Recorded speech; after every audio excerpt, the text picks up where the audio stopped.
کیا چڑ ہے؟ کیا چڑ ہے کہ اگر منشور قائد اعظم، دستور قائد اعظم، مقصود قائد اعظم کا ہو، کیا چڑ ہے؟ دشمنی ہم سے نہیں ہے، یاد رکھیں،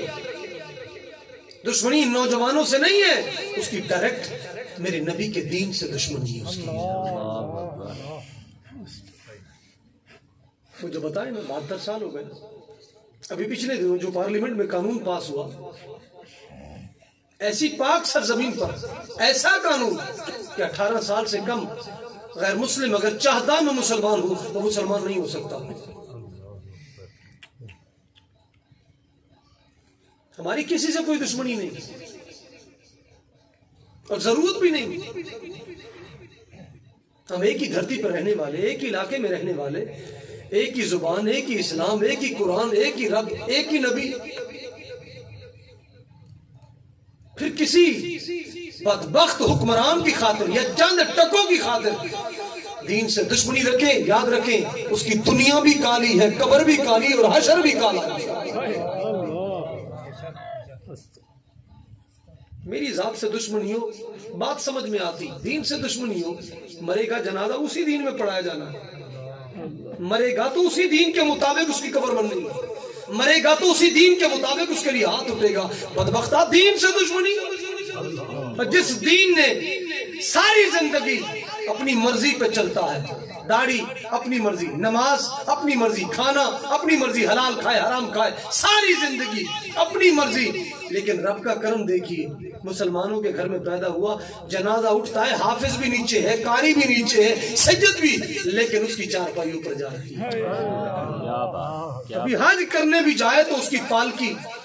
اس کو چارپائی یا کندھوں پر بٹھا کر نہیں، نماز پڑھنے بھی جائے تو اپنے قدموں سے جاتا ہے، لیکن جب قبر میں زیارت مصطفیٰ کے لیے جائے تو پھر کندھوں پر اٹھا کے لے جائے جائے۔ تو اس نبی کے دین سے دشمنی۔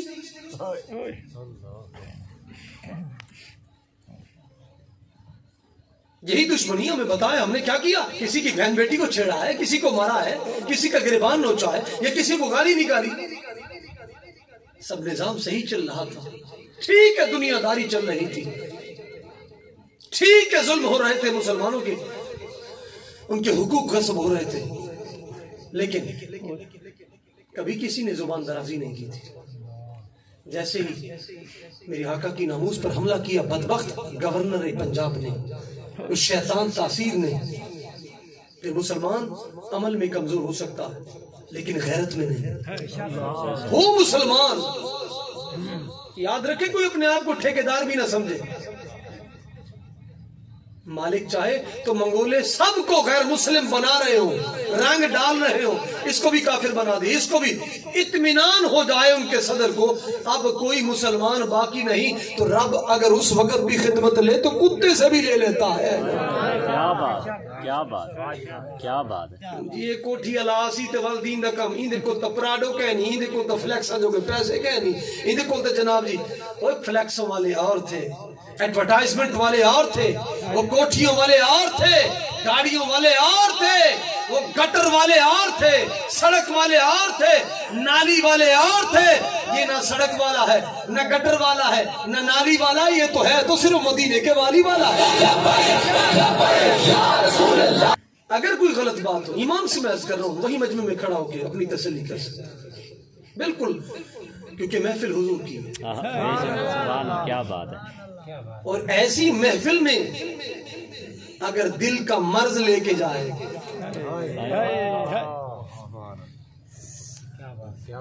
سر میں درد لے کے جائے، پیٹ میں مروڑ لے کے جائے،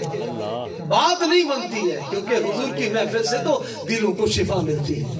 مردہ دلوں کو جلا ملتی ہے، یہاں تو سر کے درد دور ہوتے ہیں، کیونکہ نعرہ ہی ایسا ہے۔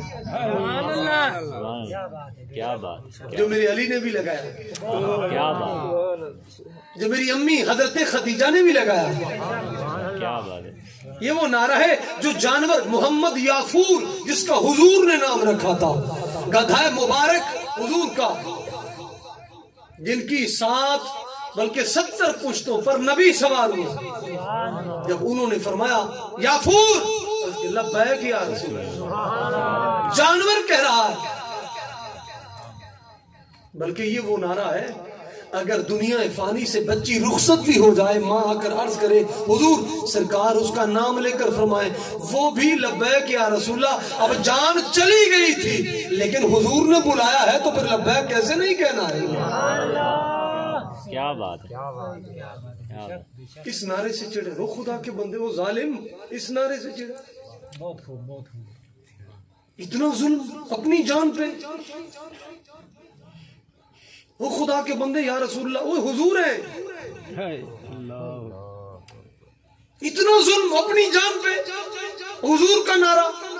استغفر اللہ استغفر اللہ، بندہ مر نہ جائے۔